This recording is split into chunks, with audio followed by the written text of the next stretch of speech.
Hi, it's Martin here. And Claire, hi. I'm just going to give you a quick presentation tonight on how to overcome the plateau. So what happens when weight loss slows down? A lot of you have approached us and said your weight loss has started to slow down. Well, yeah, naturally it will. In the early days, in the early weeks, you will lose a lot more weight, but obviously it will start to slow down over time. So what do you do? What sort of challenges do you do? What do you do to overcome that plateau that you've sort of reached? Well, if you're a member of a diet club or a gym, or maybe you had a personal trainer, they would just get you doing the same thing over and over and over again. But unfortunately, when weight loss does slow down, when you do plateau, you've got to do something different. That's like what we do. We take what you're already doing and we do something different. So what sort of things do we do? First of all is hormonal profiling. We spoke about this last week. This is where we take a look at your hormonal balance. Again, there's 3 hormones in your body that play a real big part in weight loss. Those are insulin, the hormone that's responsible for regulation of blood sugar levels and glucose. There's cortisol, the stress hormone, and also estrogen, the female sex hormone. Each of those plays a big part in where and how you store body fat. And determining what your hormone type is, based around those 3 types, we can take a look at specific steps that you can follow to help lose body fat. So what else have we got? Acid-alkali balance. This gets a little bit complicated now. So your body fluids, if you think back to sort of GCSE chemistry and pH paper and all that sort of stuff and litmus paper, body fluids want to be in a slightly alkaline state, pH 7.1 if you're scientifically minded. But a poor diet, toxic food, they can lead to an acidic environment in your body. Now, all the time we've been talking about this program, we've always said we need to focus on maintaining a healthy body, yeah? Because a healthy body doesn't want to carry body fat. So if we can get your body healthy, losing weight is actually a byproduct of having a healthy body. Disease cannot survive in alkaline conditions. So get your body into an alkaline state, disease, illness can't survive there. So by maintaining an alkaline environment, we improve your health. Okay, so how do we determine whether your body's acidic or alkaline? Well, quite simply, we'll go back to those GCSE chemistry days and we actually take a look using pH paper at what the alkaline or acidity of your body is. So how do we do that? Well, quite simply, we do a urine test using pH paper. We'll compare that with a chart, we'll see where you are. Depending on where you are, we'll focus on what sort of foods you should eat. Some foods have an acidic effect on your body, some foods have an alkaline effect on your body. So depending on where you are in the scale, we introduce or remove certain foods to your diet to get you back to that pH 7.1, that all important pH 7.1. That's acid-alkali balance. What else can you do? Carbohydrate manipulation. When we talk about carbohydrates in this way, we talk about starchy carbohydrates. These are things like your sweet potatoes, your rice noodles, and even fruit to some extent. So what's carbohydrate manipulation? Put simply, we'll mess about with the order that you eat carbohydrates over the week. So we give you carbohydrates, so you have a lot of carbohydrates one day, then for the next 2 to 3 days you have no starchy carbohydrates at all. What's the purpose? Well, we stock up your body's glycogen levels, your body's glycogen stores. Body wants to burn fat as fuel, yeah? But it also needs to burn carbohydrate as well. So what do? We stock your body's the glycogen stores full of carbohydrates. Then we remove those starchy carbohydrates from your diet. Your body continues to burn fat as fuel can't think of the word. It uses up. That's a good word. Uses up your glycogen stores. Then when your glycogen stores get low again, we introduce some more by going through the carbohydrate cycle. So quite simply, if you imagine a graph, we graph peaks, we introduce more carbohydrate to your diet, we then reduce the number of carbohydrates, increase them, reduce them over a period of time. So maybe, for example, on a Monday, you have some starchy carbohydrates. Tuesday, Wednesday, Thursday, no carbohydrate at all. A little bit more starchy carbohydrate on a Friday.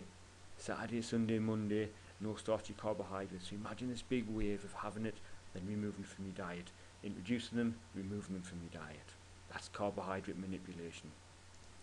The final technique that we use to overcome plateaus is something called intermittent fasting. You've probably heard about this quite a bit. It's quite big in the press at the moment. I actually did this for the first time probably about 4 years ago, and people thought I was crazy.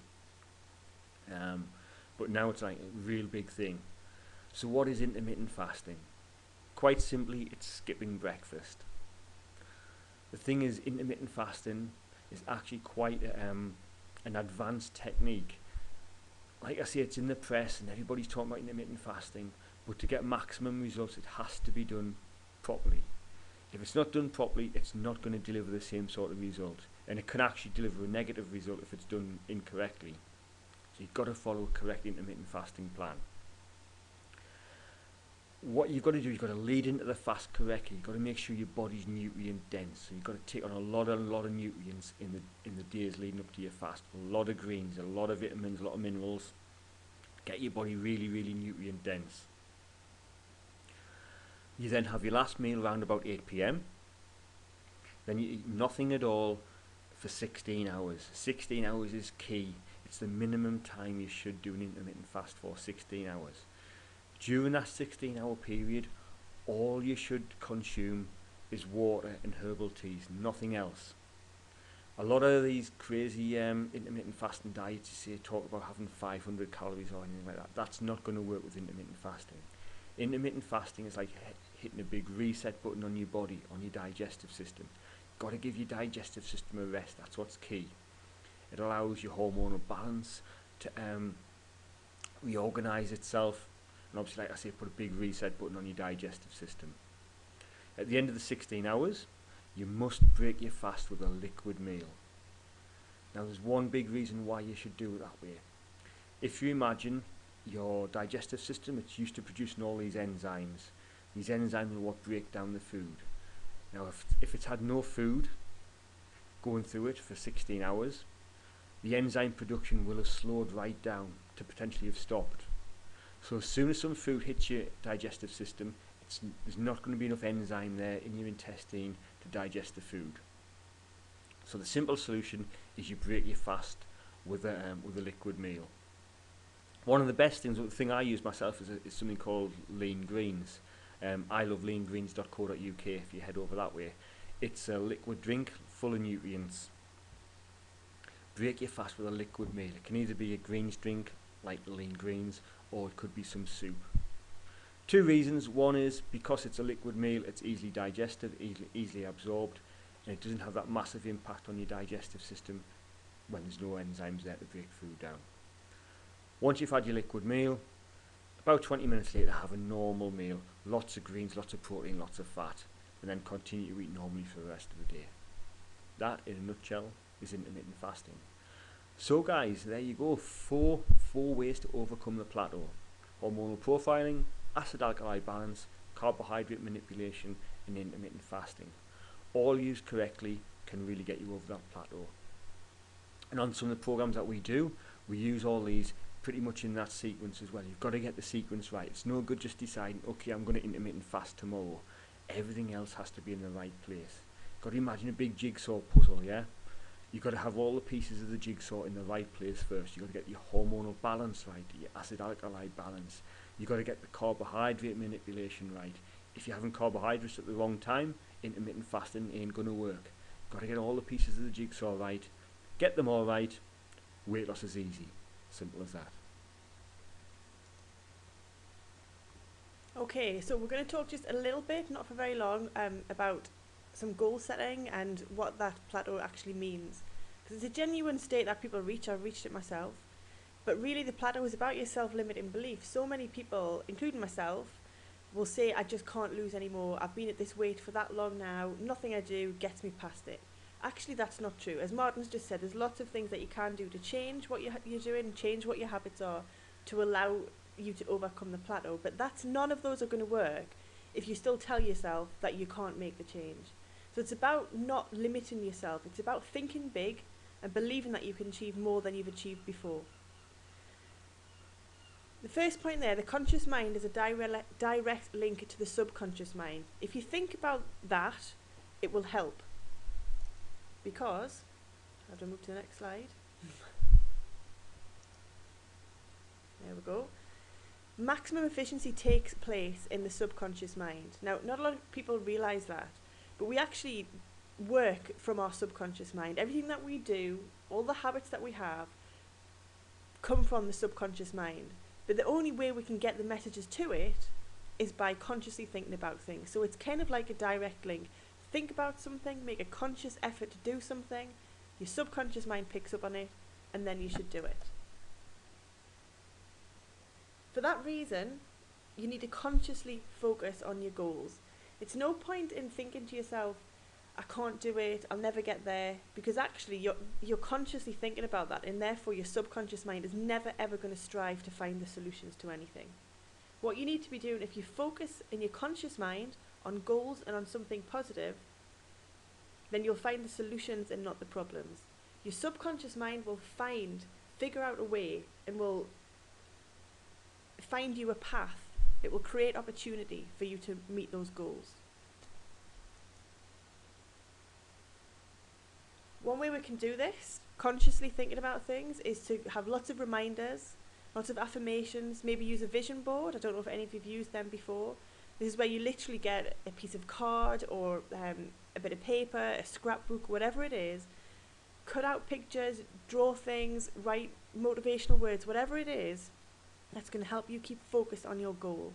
So if you have a vision of what you'd like to look like in a particular outfit, if you're going on holiday, whatever it is, you need to put the pictures of that place or of that item on your vision board. And keep looking at that. Put it somewhere that you look at it every single day. Put it next to your bed so it's the first thing that you look at. Have sticky notes. They're great. Put them all around your house. Put them on your fridge. Put them on your bathroom mirror so that you're constantly reminded of what your goal is, because you need to get that message into your subconscious mind. And when you do achieve anything, no matter how small it might feel, make sure you give yourself that affirmation that you deserve. When we think about goal setting, we follow a GROW model. The G is for goal, and that is simply, what specifically do you want to happen? Think big. None of the self-limiting beliefs. Think big. Think about whatever it is that you want to achieve. What are your dreams? What are your hopes? Make it very, very specific. We've already talked a little bit, and I've sent you an email a couple of weeks ago about how to set goals.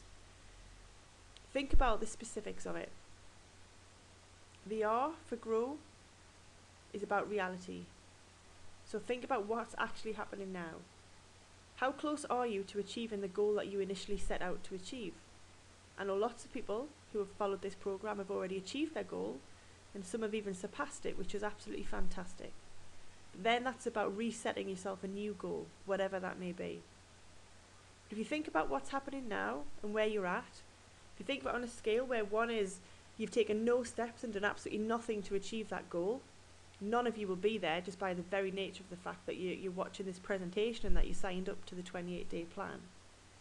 And 10 is the goal that you've achieved, where you can really, really visualise how it feels, what other people are saying to you, how good you feel. That would be number 10. So give yourself a number and think about where you are right now. Then consider your options in relation to that. What could you do to get a step closer? So if you're maybe at a number 4 on your scale, don't think, what do I need to do to get to number 10? Think, what realistically can I do right now to get me to a number 5? And then you congratulate yourself when you get to number 5. You may well skip straight past 5 and hit 7. That's fantastic. But remember, small steps will lead you to that bigger goal. Think about what resources you have in terms of your options. Who's there to support you? What have you got financially in place? Have you got childcare there when you need to go shopping, when you need to go and do your exercises? What resources have you? Who is your support? And think about what's worked in the past. What has worked to get you off that 0 and got you to that number 4? What's worked in the past? What's working now? What are you doing right now that's got you to a number 4? And is it an option, and is it realistic to continue with that? And the W is the will and the way forward. So you've considered all of your options and whether or not they're realistic, and now you need to commit to something.